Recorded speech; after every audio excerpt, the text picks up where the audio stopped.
En quelques mots, je suis médecin spécialisé en stomato-maxillofacial. J'ai eu la chance d'être l'assistant du professeur commissionnat dans le domaine de l'implantologie et d'avoir eu une formation en maxillofacial dans un service en province où on avait énormément de recrutement en termes d'accidentés de la route, étant donné que c'était en plein dans le centre de l'Auvergne.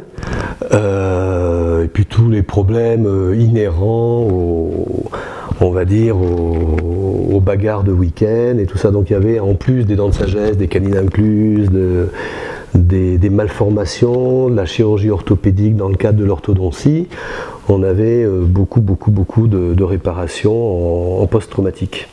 Donc c'est vrai que bon, ben voilà, ça vous fait une formation sur le terrain, sur le tas, qui vous apporte relativement rapidement une expérience qui sort de celle que vous avez pu apprendre exclusivement dans les livres. Alors pourquoi j'ai choisi? Pour une raison très simple. C'est que vous savez que la vie, elle est faite de rencontres, elle est faite d'opportunités.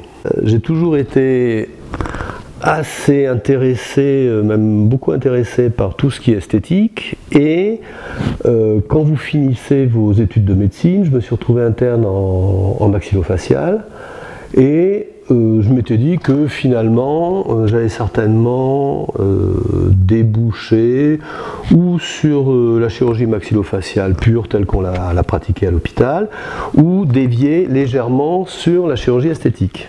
Bon. Après, bon, comme je vous disais, j'ai eu la chance de rencontrer des patrons assez exceptionnels sur tous les plans, ce qui fait que je suis parti de ma province lointaine pour atterrir à Paris. Je me suis retrouvé à l'hôpital de la Pitié-Salpêtrière pour faire la formation, et puis j'ai eu la chance de rencontrer le professeur commissionnat qui était comment vous dire, quelqu'un d'assez extraordinaire, autant sur le plan chirurgical que sur le plan humain.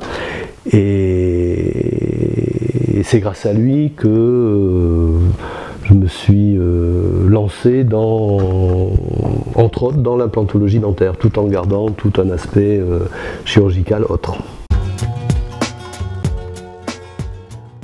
Alors j'avais monté déjà il y a très longtemps la clinique du sourire. Et la clinique du sourire, en fait, c'était une structure où on associait tous les traitements bucco-dentaires aux traitements de médecine esthétique qui, à l'époque, étaient en train de naître. Donc j'ai suivi toute cette évolution, et la chirurgie plastique.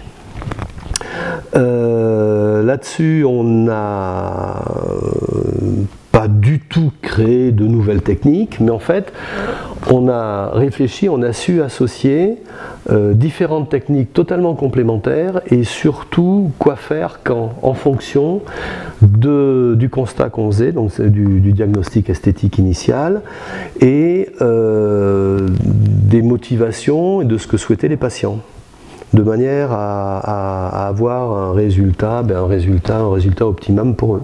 Voilà, et puis après je fais plein de choses, et là effectivement, vu que c'est quelque chose qui m'avait passionné, j'ai toujours gardé un lien extrêmement étroit avec cette démarche, avec quelques confrères qui sont reconnus chacun dans des spécialités complémentaires. Là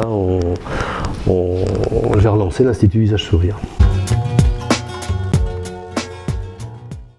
Pour moi c'est capital. C'est capital parce que moi, je ne suis pas du tout issu d'un milieu médical. Alors pas du tout.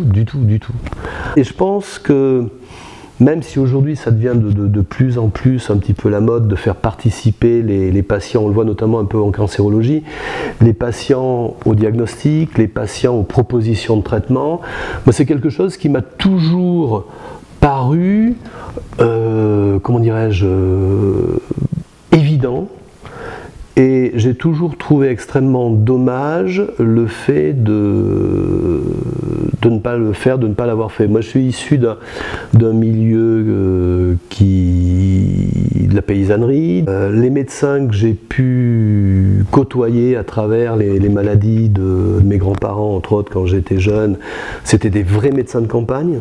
C'est-à-dire qu'ils n'avaient pas... ils avaient le savoir, mais ils avaient aussi l'humanité et la gentillesse. Et c'était pas... ils avaient un vrai savoir, ils avaient une vraie expérience à la fois du médical, donc du corps humain, et une vraie expérience de la vie. Le choix, là, pour le coup, a été non pas du tout une passion, parce que j'y connaissais rien, mais une vraie vocation. Et après, pour en revenir à votre question, c'est... à travers beaucoup des études, beaucoup de contacts, j'ai pas tellement trouvé que des médecins, dentistes, machin, tout ce que vous voulez, qui soient si proches que ça des gens. C'est-à-dire pour moi, le médecin, quel qu'il soit, quelle que soit sa spécialité, sans tomber dans un délire humaniste, mais la moindre des choses, c'est qu'il y ait une vraie cohésion, une vraie discussion entre le praticien et le patient. Pour moi, c'est complètement évident.